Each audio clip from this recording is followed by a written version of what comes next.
Hello and welcome to the What They Said Influencer Marketing Podcast powered by PrettyGreen. I am your wonderful, delectable host, Sammy, Influencer Strategy Lead at PrettyGreen, and I'm being joined this season by some wonderful industry titans who live and breathe influencer, who can speak far more eloquently than I about everything to do with the creator economy. As ever, I'm joined by a real industry titan today and perhaps one of my favourite clients, Julia Swan from Hasbro. Hi. Welcome, Julia. That was really nice. One of your favourite. Do you want me to do it again? Yeah. I'm joined today by my favourite client, Julia Swan from Hasbro. Yes, I would take that. Thank you. Julia, we have worked together a lot over the past 2 years. We have. Are we sick of each other? Maybe. I don't know. I feel like when I message you sometimes, maybe you're thinking, oh God, have you muted me yet? Should I do the facial reaction that I do when you... Yeah. So imagine I'm here with my teams. If you're watching the podcast, you'll see this. Typing away, Julia messages. Yeah. That's normally what it is. Now? You know, what's she asking How for much this budget time? she's going to throw at me now? What money has she got this time? Julia, I've got a little bio that I've basically pinched from your LinkedIn. Okay. So I've definitely forgotten one of your many accolades from here. So feel free to chime in. But Julia, the Julia Swan, you are Regional EMEA Comms Manager at Hasbro. I am. As Regional Comms Manager at Hasbro, you lead Hasbro's PR and influencer strategy across EMEA. If I can say EMEA and Hasbro anymore in those sentences. Yes. And output across both toy and entertainment brands. Mm-hmm. Your role includes working closely with cross-functional leads and teams throughout various aspects of the business.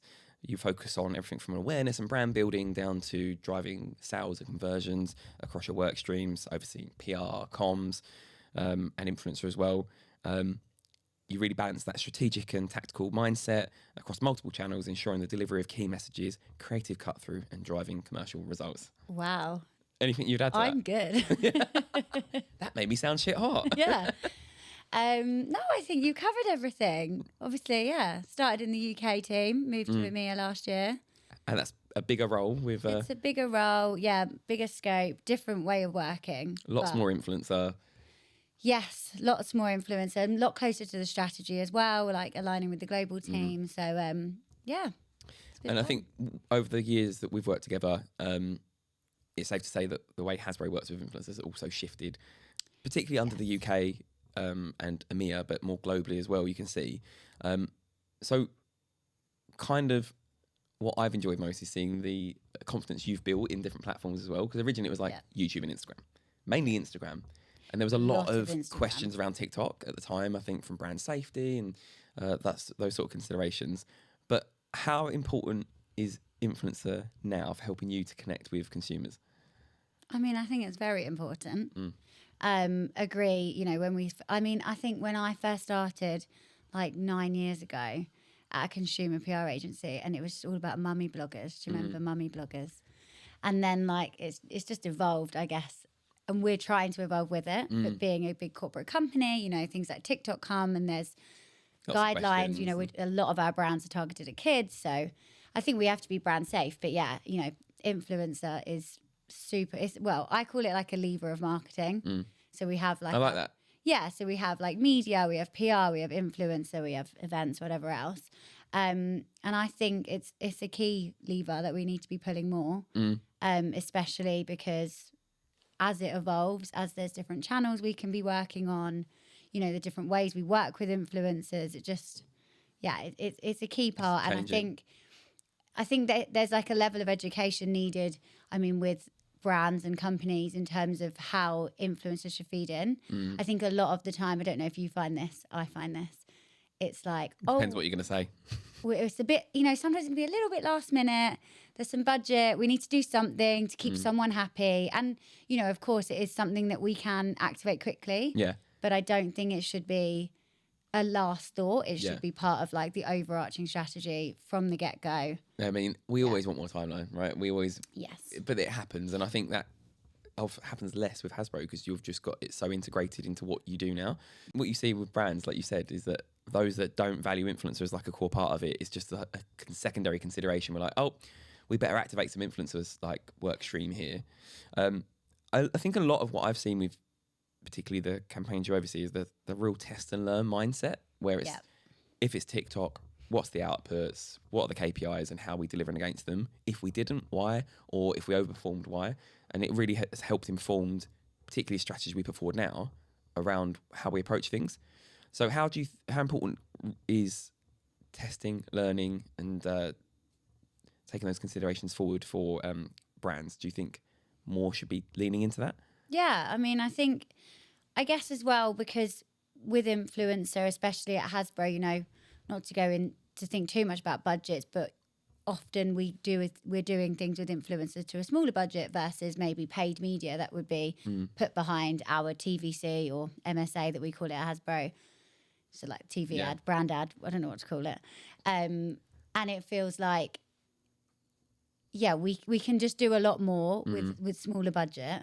I've really forgotten your question. No, I just said how testing and learning. I was like, how important is it? And you basically said it was fine. Yeah, no, I think that it is a really good test and learn, and that's what I was trying to say. It's a good platform to test and learn because you're not spending. Because you can be quite agile as well, right? Yeah, and you can be test agile. Different audiences. Exactly, and I think as well because it's ever changing and because it's still quite, I guess, new to big brands and big corporate companies. Which is crazy because it's been social. You said about your first role in an agency, you worked with mummy bloggers. Yeah. Like social has existed in some capacity 100%. for like 15 years, if not longer. Yeah. So it's crazy that, and I guess a lot of brands that watch this or people that are in similar positions will be thinking the same, but still have to internally educate other stakeholders on influencers valuable. Here's why. Yes. Because I think there's a lot of misconception around it's just ex Love Islanders or someone posing with a teeth whitening strip. 100%. You know, and that can be effective for those brands. I'm sure there's a reason they keep investing in teeth whitening strips, but ultimately there's just so much you can do for influencer. Yeah. And I think, like you're saying, like the test and learn, to be able to then take that and say, hey, we did this with influencer and high senior stakeholder, look how amazing this was. That's when it starts building the confidence, and then that's when kind of more and more budget and I guess potential's unlocked for future campaigns. I mean, you work with a lot of young adults as well as like families as well through targeting. Has there been challenges for other brands listening about unlocking that potential? So how do you work with families and how kids? do you reach them? Is there a lot of brand safety considerations? Yes. How do you get that across the line? Well, there's obviously a lot of brand safety consideration. I'm not like a paid media expert, but you know, if we're talking to kids, we have to be really careful. And there's a lot of kind of rules and regulations around that from like a outside of the business, but also within the business from our legal team as well. So that can be difficult. Lots of hoops to jump through.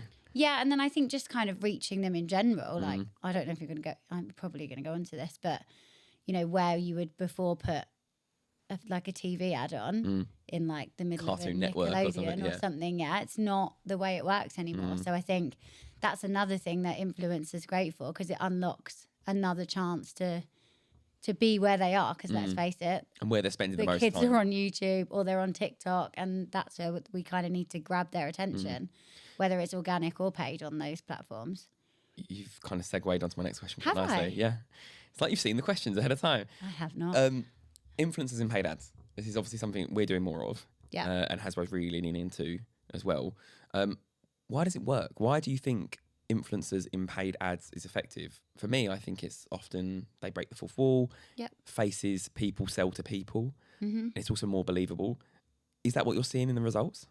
I think so. I think what you're saying is right. I guess, you know, I'm sure there's insights and stats to show that you probably have where, you know, how people are most influenced. So via like a brand ad up until like earned media with influence, probably. Yeah. Quite far towards the earned media and the PR side. If we were going to do a TVC, imagine how much you're spending on production. Whereas, for instance, we've done this piece recently with, I don't know when this is going to go live. So with, you know, with Monopoly. Yeah. And to think that we're going to use that and put considerable amount of spend behind it, but he's recorded that in his living room. In his normal style. In his normal style. The content feels authentic. It feels great. And also you don't have to pay for the kind of production level of it. So actually, I guess another point is that working with influencers in paid ads reduces production cost. So Yeah, to a degree, because I imagine if you're going for a huge influencer, the cost is there. But I'm not sure what you put down on some TVC production, but if you're paying an influencer a fraction of that, but the asset performs just as well, there's always space for TVC, but it's I guess a balancing act of when you pull that lever, like you said. Yeah, 100%. I think I'm not coming in here saying that we should be putting all, you know, doing everything with influence. I'm happy if you say that. No, but you know, I think an important strategy should be, you know, reaching our target audience in different places. So there needs to be the paid media. that's, you know, the always on stuff. And we've got our PR as well that we're running with earned media. But I feel like influence is such an important plug into it. And as well, I think, you know, there's such a weird crossover now between influencer and celeb. So, you know, like you're talking about Love Island and that. So like talent and influencers. Yeah, because people genuinely know them. And it's not like in the past where you would have an influencer who, unless you are a follower of them, you probably have no idea where they are. Now they've probably been on reality TV, or you've probably seen them pop up virally on a lad Bible or something like that. So I think, yeah, because of that, barrier's kind of really broken down now. It just opens up many more opportunities. I mean, talking about talent, because you work across essentially full funnel campaigns, and they're always in. They tend to be integrated, where you have like a PR arm, an earned arm, a comms objective, and then you'll have influencer and all sorts laddering up to that one campaign creative. That's when you start having talent attached to a PR moment. You have influencers in their own strategy. What advice would you give to brands who are perhaps working with an agency for the first time in that capacity? Like, how do you navigate these fuller, more integrated briefs? Is it the same process? Is it more considered? I think it's the same process. I think the brief is so important. I might be saying this to you and you might be thinking how rubbish the briefs are. Wish you wrote a better brief. But I think that's something that I've been trying to work on internally, is just how, you know, when everyone comes and says, right, we must do this, I'm like, right, jump away from the tactic. What is the objective? Because from that objective, then you can work out which levers of marketing you need to pull. So I think it's really important to align on what internally. Don't bring the poor agency in until you've actually got an objective and who your target audience is. Because I think coming from agency side as well, once you have those two and they're super, super clear, I think it really helps you to be able to come back with a response. And then, you know, obviously creativity is so subjective as well. So you can't really be judging things on what the creative concept is. It's more about, okay, if you can come with insights to say, this is how you're reaching your target audience and this is where you need to be, then I think that's probably the best thing to do. When do you know? So it's coming to briefing and you're about to brief, say, us in on something. When do you decide in that process we're pulling the influencer lever? Like, or is it's open and you let us make that decision? Because often the briefs that are through and through influencer, you know, it's an influencer brief. When have you considered that? Because there'll be a lot of brands that are potentially watching thinking, how do I even know in the first place if this is an influencer work stream, if this is a earned PR comms, how do you get there? So I think, first of all, it depends on budget, what you've got available to you. Secondly, it depends on what other kind of media activity or marketing activities are happening. And as well, I think, again, to bang on the target audience. So I think when we're looking at like a Nerf, for instance, and we want to talk to that 8+, you know, 8 to 12-year-old boy, we know that they're watching aspirational influencers on TikTok or YouTube, wherever that might be. Then to me, I kind of, as I say, I've worked in agency side as well, so I feel like I kind of have a bit of knowledge of where it needs to sit. And obviously there's times where you could build out like a full funnel integrated campaign across every layer, but you know, not often are we lucky enough to have the budget and the time to do it. So I think influencer just is a really nice balance in between, and you just know you're going to reach your target audience because they're sitting there doom scrolling, aren't they, on TikTok or too much time. I'm probably on TikTok Shop most evenings at the moment. It's quite sad. No. Have you bought anything at TikTok Shop? No. No. Are you not a TikToker? You're a reel Instagram Reels? I'm an Instagram Reels. Oh, I'm like watching things 2 weeks after you've seen. Yeah, Do you know what it is though? I have this weird thing that I can't stand it when noise is coming out of my phone, which I know is ridiculous. You watch Reels silently? So I just watch everything on silent. Do you actually? And and then if Captions? Captions, you know, if they put them on there, if I'm really interested, I might turn the sound on. Okay. So TikTok is just like a lot of noise. Mentally overstimulating, yeah. And I can't deal with that. In terms of creative freedom, influencers want it, brands rarely give it. What I think you've always been able to balance is allowing influencers to make content as they authentically would. And we call it the A word, authentic, but someone said on a previous episode that if you're not letting them be authentic, you're wasting your money. Does that ring true for you? Yeah, 100%. I think, like, to keep going back to, like, there's various things, like we have brand ads for a reason. Yeah. And you put paid media behind them because you know you can say what you want to say With your And actors, with the script. with your actors, and you're reaching people because you're putting money behind it. Whereas with influencers, you're using them because of their audiences and their following, and they follow them because of their authenticity. And I mean, you know, if you're scrolling on Instagram, me, or TikTok for you, and you see an ad with an influencer that's like, you know, clearly very scripted, I'm not watching it. It's an ick, isn't it? Yeah, Swipe it's off. an ick. I'm not even watching it with the subtitles. I am scrolling straight You're not past. even watching with your eyes. No. You're just scrolling past that. Yeah, I'm just not. Because it's just not, it's not, it doesn't feel Not authentic. effective. There must be another word for authentic. Relatable? Yeah. Real? It's not, Credible? Credible's nice. It doesn't I use feel all of them real. interchangeably in the decks that I send you. So. Yeah, I feel like I just use authentic over and over and over again. But it needs to resonate, right? And then it's Yeah. an affinity between the messaging and the influencer and the audience. And that's really 100%. mixed.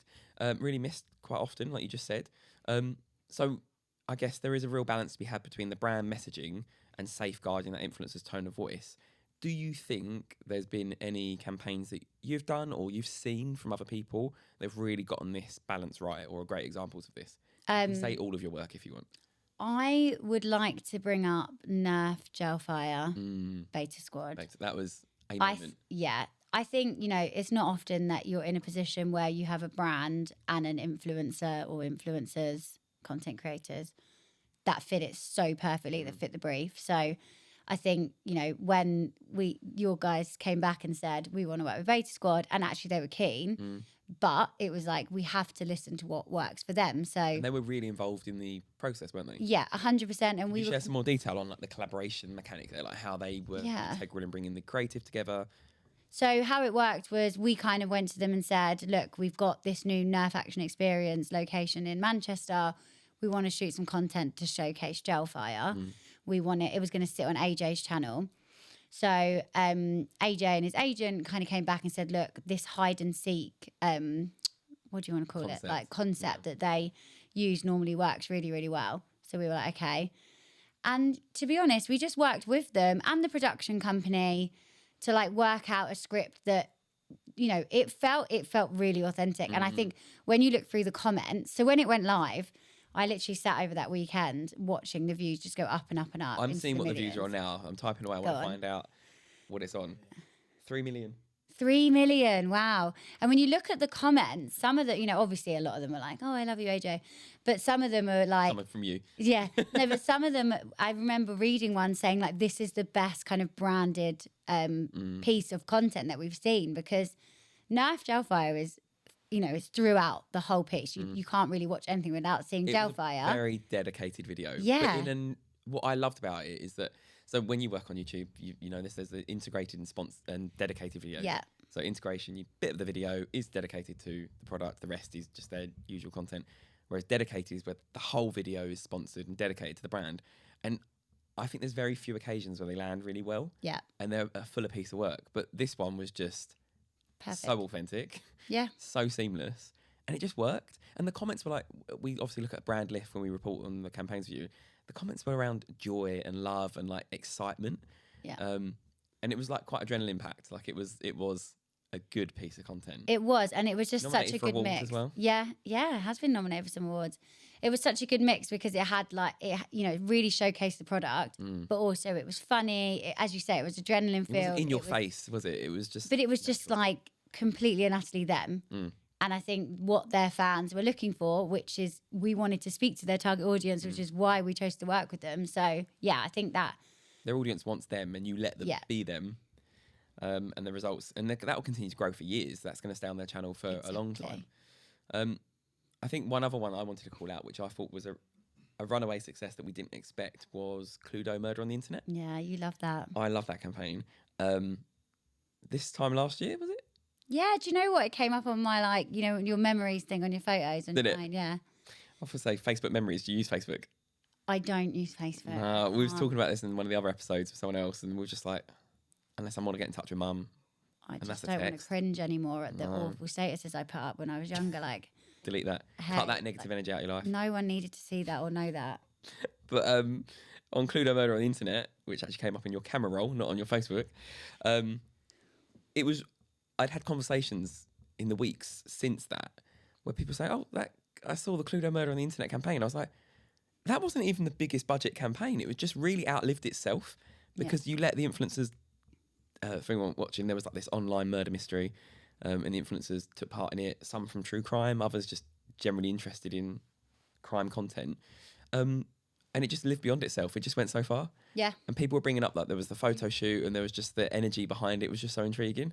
So I thought that was another great example of when Hasbro's just been able to let influencers speak to their audiences in their own way. And I think it was just a great example of like Hasbro actually activating a global campaign. So it was our first, I think, social-led campaign that was, social content that we owned. And I think the US had an influencer of true crime, but they kind of did the same type of content each week. And we were the only market that brought other influencers on board. And I think was a lot of work for you for approvals. I remember it that. was, but I think all of it was fun though. To be able to go back after and say, "Hey, look what we did. This was incredible," and I think it was genuinely a really cool campaign. So the influencers were it wasn't fake. They were involved, and they didn't know the spoilers. They weren't aware of. No, they were going through it. Yeah, they were going through it live to work out who done it.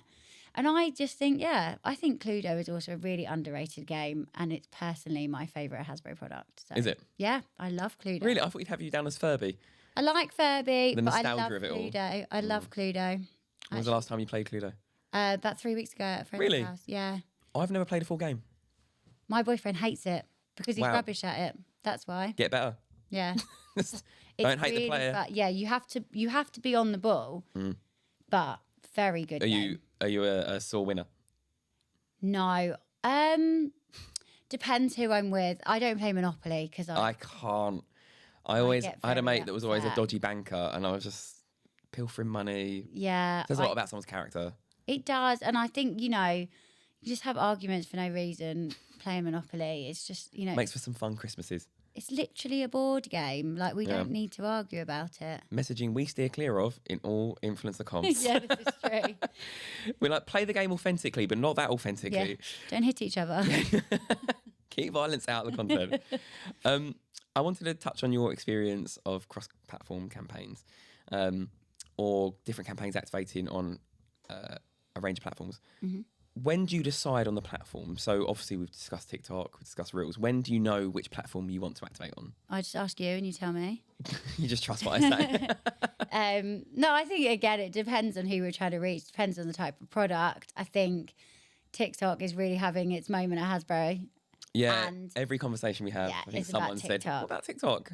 I think as well, there's a level, when you work in-house for brands, there's a level of you've got like senior stakeholders that have certain expectations, and obviously we've got our own socials that we're doing things on, but so keeping them in consideration as well. But yeah, TikTok seems to be at the minute where, because we're obviously reaching parents or we're reaching that older kind of kid, young adult, we should say. I think TikTok's got a really unique position of like, and we spoke about this recently, but it does really unite the generations. And I think the misconception of it being just for kids, the amount of, I'm using it for like home decor inspo, and like parents are using it to either look for inspo for their kids' birthdays or Christmases, but also just generally using the platform for fun. Yeah, and I know I said to you, I don't doom scroll on TikTok, but I like personally would use TikTok. Like say if I'm going on holiday, I'd be looking at best things to, like I went to Florence last year, best things to do in Florence, and then best restaurants and stuff. So I think, a lot of people are using it for like information finding as well. So well, it's replacing Google for Gen Z.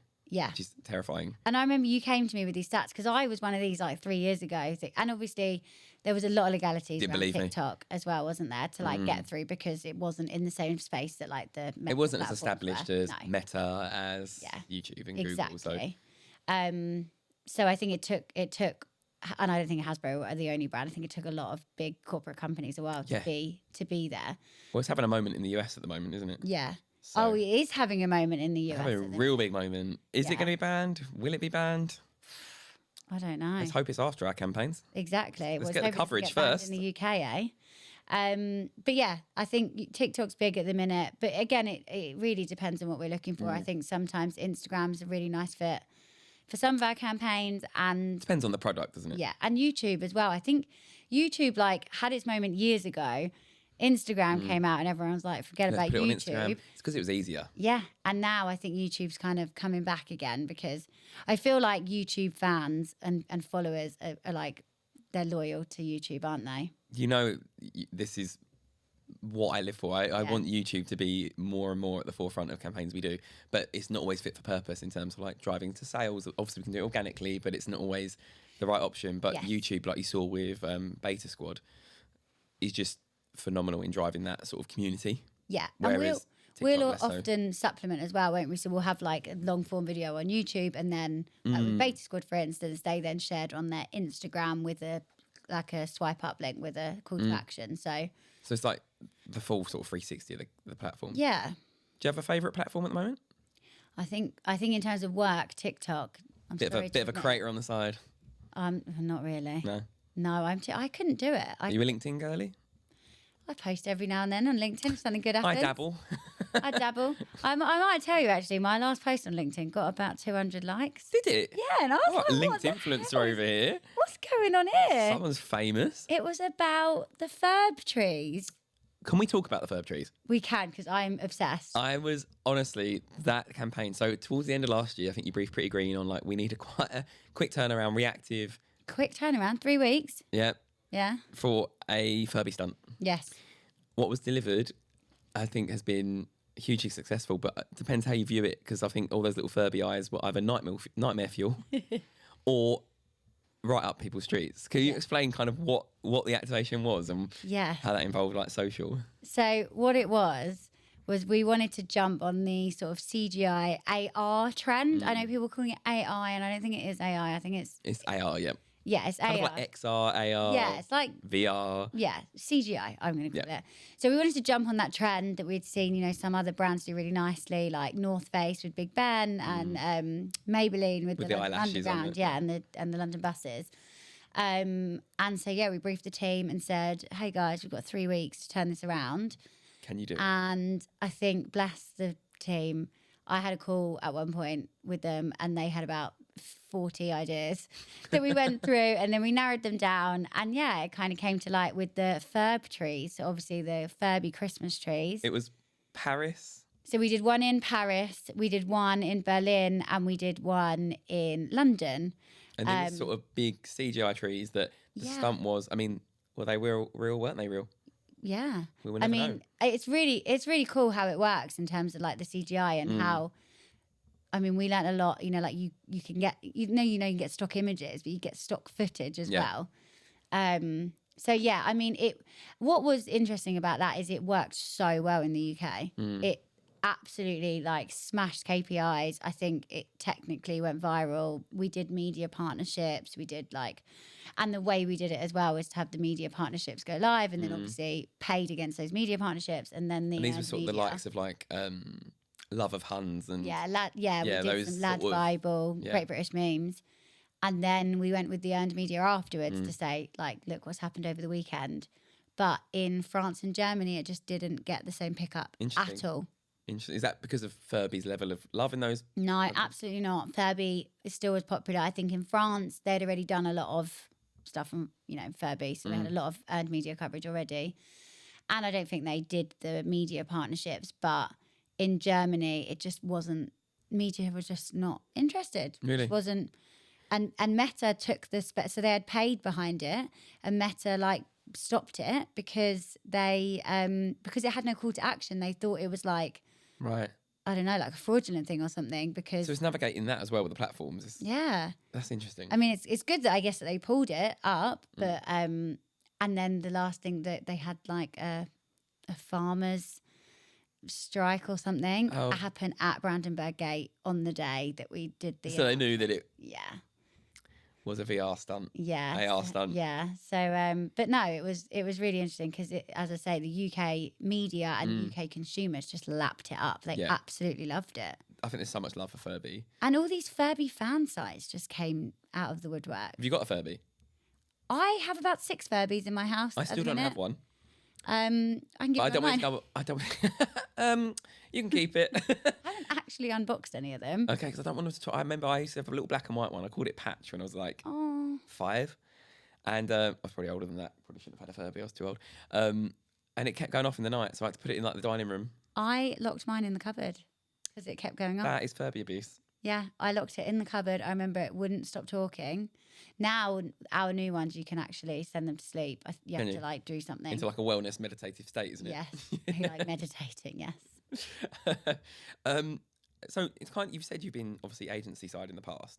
So you kind of seen both sides of how the dynamic works. At PrettyGreen, we kind of use insights to really inform our strategic approach and inform the campaign output. So whether that's topicalities, audience tensions, brand superpowers, which we like to establish per brand. So you've seen us do it a lot for different Hasbro brands. As a brand, how important is it for you to work with agencies who dig into that insight, who aren't just giving you a strategy that looks ill-informed? How important is the upfront? I think it's the most important bit.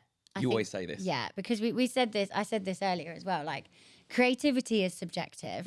And I struggle with that sometimes because you'll have one person that loves an idea and another that hates it, but it doesn't matter. It needs to come from insight. So if you can come to us and say, our like audience insight, the brand insight, the culture insight is this, then it doesn't really matter if certain person or one stakeholder doesn't like the creative. If we can showcase that it's going to meet the objective from the insights, then it's kind of a no-brainer. So I think it's super important, not just because it's going to do the job, but also it's going to help me do my job. So when I'm internally speaking to stakeholders, I can say, rationalise it. Yeah, this is why we're doing it because of X, Y, Z. It's underpinned by that, that creative, strategic thinking. Exactly.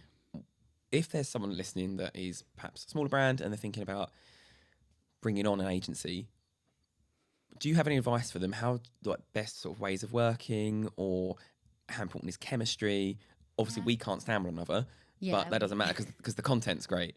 But how important? Like, what are like the central pillars to that? So I used to think this was really cringe when I first started at Hasbro. It was like the agency has to be an extension of your team. I've heard that a lot. Yeah, I genuinely do think that's true. I'm working out right now how to block you on Teams. So. Like, it's so important to feel like they are an extension of your team because it's not just a supplier. Like, it's exactly. more than that. And I think because I've been agency side as well, I understand, you know, we've all been there with clients that aren't necessarily the nicest to work with. So I think I like to think that I work with you guys and have like a level of respect as well. But I think if you're looking for an agency, they need to feel like an extension of your team.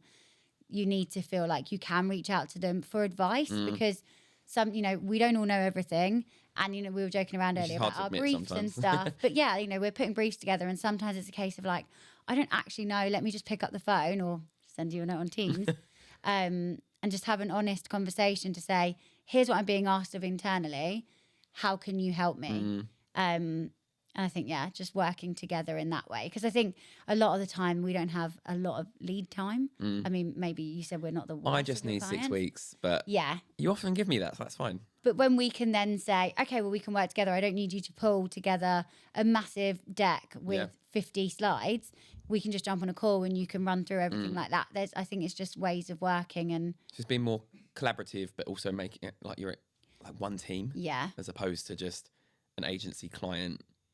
Telling each other completely, you know, telling us what to do. It's more like, here's why we think you should be doing this. And I think as well, like from my side, giving you guys insight on what I need to showcase stakeholders internally, because then you can make sure that you're delivering that, you know, with decks or whatever that looks like, because that's the whole maze that we need to go through as well that I try to keep you guys out of. You do. We navigate it fine. This actually brings me on to my last question, because I'm conscious that you've got a taxi in a little bit, so I need to make sure I... Don't worry. Evaluations. I think there's often a misconception that they're not that important.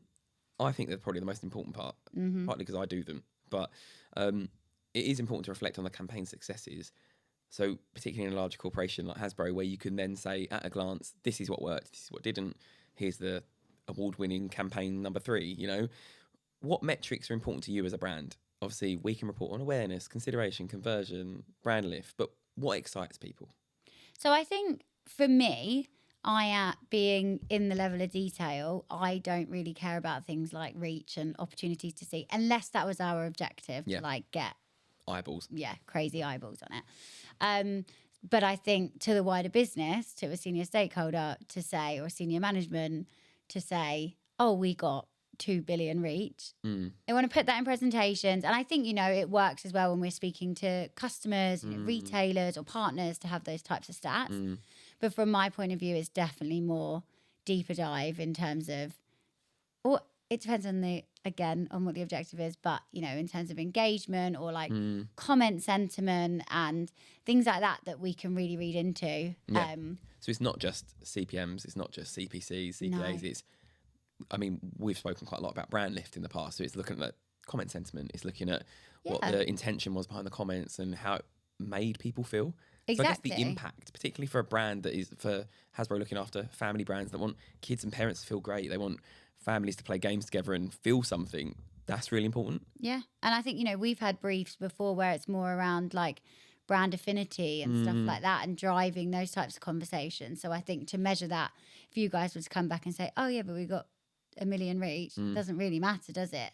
And I love as well, which I tried to use at Hasbro, like the 1990 rule. And I know that was just, initially that was more just for events, but I feel like you guys are rolling that out more into other evaluations because it just makes so much sense. And I think at the beginning to align on whether you're trying to talk to the 1%, the 9% or the 90 is super important. So then that's going to help you with your evaluation. I feel like I need to give a context to what the 1990 is now. Shall I give you what I think it is? Go on, and then I'll tell you if you're completely off. Okay. The 1990 rule is the 1% is the people that directly engage. So they are attending an event or whatever. The 9%, they're making the content. The 9% are those that are sort of involved with it. They might be commenting on there, they'll be sharing it with a friend, they'll be liking it. And then the 90 are just the passive people that are watching it happen. They're seeing it, you're getting their eyeballs, but they're not actually engaging in any way, shape or form with it. Basically, yeah. Correct? We came up with this KPI framework. So PrettyGreen has this KPI framework called 1990, which you're right, came from events originally, where it's like the 1% were the attendees, the 9% was maybe the content they put out, and then 90% were the eyeballs either before or after the event that saw the content. So now we have 1990, which is the 1% is the outputs. So for influencer, that's the content, that's the influencers turning up. That's the outcomes, that's the 9%, so that will be reach and awareness. So the outcomes is actually the content, and the outreach, which is the 90%, is the number of people looking at the content. So like impressions and things like that. So yeah, it's just a way of what we think is really useful for you as a brand is no matter what you're activating, you have the same KPI framework. You can see this versus the other campaign performed at X, so you can at a glance compare it. So it's really important for your agency partners to have like a KPI framework that you can hold them to each time. Yes, and I think what else is really great is, again, having those conversations in advance. So if you're putting the evaluation together and I say, can you do like a campaign on a page slide? So then I can pull that out and send that to like the most senior people. And then I can, I will pull different pieces to send to different people. Yeah. So it needs to be choppable. Yeah, and I think to have those honest conversations, I can say to you, don't put in every single stat from 12 different influencers. You don't need it. Because no one's going to look at it. But pull out the biggies, the ones, say the call to action, or we're getting massive click-through rate, then people want to see that because driving conversion is obviously important. And why it happened as well. And why, and I think understand and learnings is so important from evaluations as well, because understanding how we could do something differently next time, or what worked really well, because that's going to inform in decisions, not just that we do, but I can then take them to the larger business and say, for instance, that we're doing our piece of Monopoly with the paid, we've got a paid cut down, we're putting spend behind it, and then other markets are running it in a different way. So you can like for like compare. Yeah, so we can literally compare and say, well, this is what the influence content delivered, this is what the branded assets delivered, and it's going to put us in a really good spot as we move into like the second half of the year and 2025. Yeah, definitely. So learnings are like the most important part to inform future stuff. I mean, I've gone through all my questions, but what we have got, and I'm going to get producer Jules to join us in our hot seat. Oh, wait, you've got a microphone over there now. Yeah, thanks for that. That's George's voice that you're hearing right now. It does exist. Yeah, I've been allowed a microphone this week. It's creeped me out, actually. I don't like it. Yes, I don't like anyone else having a microphone other than me. George has got some quick fire questions. Okay. So we're going to go through these and we're both going to do them so you don't feel like you're in Graham Norton's chair. At the same time? Yeah, but you can go first because I'm courteous. Okay, thanks. Go on, George. Schitt's Creek or Friends? Schitt's Creek. Sorry, you supposed to go first. What was that? Friends. I Schitt's do really Creek. like Schitt's Creek though. I just love the mum, Moira. I just love all of them. I love it. I love Alexa. Alexa, she's so funny. I just love it. I love She's her just so hilarious. much. She's like, Who's the I love that for you. secret millionaire? Yeah. Works. Twyla. Because she, What a name. and she, you know, she's sister in real life with. To Adam, who plays the brother. Is it Adam? What's his? Why is his name escaping my brain? Let's have a look. I love him. Like I literally love him. They went viral over lockdown. David. Ew. Yeah. David. Ew, David. Dan Levy. Dan Levy. Yeah, Dan Levy. Love him. Not David or whoever I said. I think when you said that, I was like, that's not his name. I just love that when he founds that little apothecary, you know, Yeah. the little and he talks around like this, like I love him so much. sorry, it's supposed to be Carry quick on. fire. We That's just got fine. Christmas or birthday presents? Christmas. Birthday. You like a day about you. Don't know why. Which actor or actress would you like to see or hear voice a Furby? Oh, Justin Timberlake, because then I'd like to be there as he recorded it, and I love him. Justin Timberlake. I'm trying to think of someone really. Mr. Bean. It'd just be like little grunts and sounds. That could work. I used to That's a bit weird. love Mr. Bean when I was younger. Did you? Me and my brother used to watch it Niche. all the time. He's not done anything for years. Well, as in Bean or Rowan Atkinson. Both. I haven't. Apparently, he's really a miserable guy in real life. We should get him on a Hasbro campaign. No, I don't. Justin Timberlake. Go on. Nerf, Transformers, or Beyblade? Beyblade. Just for nostalgia. Nerf. Oh, I do like Transformers though. You have Power Rangers. Yeah, Power Rangers as well. That's doing the comeback on TikTok at the moment. Have you seen it? No, I haven't. We'll chat about it. Ah. Massive numbers for the transforming. Big fans on Power Rangers, yeah. Die Hard. Favourite Cluedo character? Professor Colonel Plum. Mustard. Plum. Plum. Got new characters now though, haven't they? Well, the same names but different designs. Yeah. Chef White. Chef White. I always want to be Plum. Scarlet. Scarlet? Did- Miss Scarlet. Just Scarlet now, I think. it? Yeah. Colonel Mustard's my Are you trying to name them all? yeah, I've Reverend given up. Green. Peacock. Yeah, Peacock, Scarlet, Reverend Green, Colonel Mustard. White, Colonel Mustard, Plum. I swear there's one more. Black. Professor Black. Professor Black. Operation Guess Who or Jenga, and which Schitt's Creek character would win at it? Jenga. Alexa. Yeah, Operation. Moira. No, because she's too drunk, probably. I love the trailer. Who's David's husband? Well, I can't remember any of their Um, names.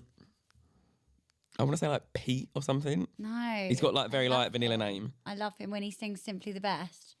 Oh no, it's so cringe. I can't watch No, that. for No. some reason it doesn't make me cringe. I thought love it. I thought you had the same sort of cringe filter I as me. do, but I really like that. What's his name? David Shit's partner. That's going to come up with some weird stuff. Yeah, it is. Oh, Patrick. Patrick. Who was the guy that Alexa went out with that was a vet and then went to like I can't remember any of their names. I love him as well. the Galapagos Islands? Yeah. He would be good. He'd win at Operation because he was a vet. He's a vet. I think. And what was the other game? Guess Jenga? Who. Guess Who. Operation. Oh, so guess who? I Moira. feel like or Alexa because they like know everyone. Yeah, because Alexa did PR, so. Yeah. Oh, she did do PR. Yeah, she did PR for Moira Yeah. for the Crows film. Remember that? Oh, it's such a good show. No, finally, we've got a question from a listener, one Kit Wilson. If you could have a dream celeb talent for a campaign, who would it be and for which brand? I just said.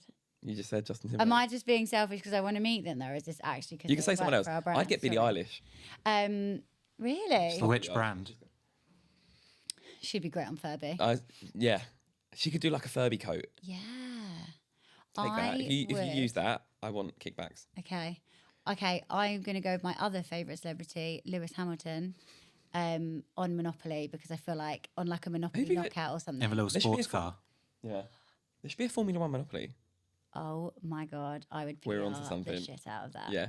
Can you imagine? Lewis Hamilton, talent attached. Be like, are you working on anything else? No, I'm still just doing this. This is my focus now. Yeah, I just want to go around all of the Formula Ones and I have to interview all of them as part of the role. That's what you could say. Do you know what? I think Lando Norris, and maybe it was Carlos Sainz when he was racing for McLaren, were playing with Nerf on Drive to Survive. I Like, forgot couple how of much you seasons love ago. Formula One. This just clicked in my head. Say You, this. Yeah, I'm going off it a bit because I just can't. oh, actually. Well, Do you just watch because- Formula E? No, but That's got AR in it. Oh yeah. They go through these little boost things. No, I've never seen that. I have. I watched it once. I was like, this is weird. I And know then one watched of the it. drivers because I met him Personally? somewhere. Stoffel Van Dorn. No, not personally. I just met him Like, somewhere. you dropped a name. Stoffel. Is it a Stoffel? I met Max Verstappen. Did in you? Budapest. Yeah. I went to an That's after amazing. race party. Is he as miserable as he looks? This was when he wasn't like I as didn't big like as him. he was. I hate him. I went to like this after race party, and I met Max and I met Valtteri Bottas. Waited for him to go to the toilet so I could get a picture of him. In the toilet or like? No, not in the toilet. Just, I was like, he's going to get up anytime soon. But yeah. Anyway. Well, I'll tell you what. We'll leave it on that because that was a lovely note to finish on. But Julia, thank you for joining us for this podcast. You're so welcome. I hope Thanks it's for the having me. most fun you've had in a long time. It was. It was really Probably fun. wasn't. Thanks for having me. That's hope right. it was I asked you useful. first, just so you know. What do you mean? After everyone else declined, then I asked you. Yeah, I'm thanks. joking, I asked you. Please make sure you like, comment and subscribe wherever you're listening to this podcast.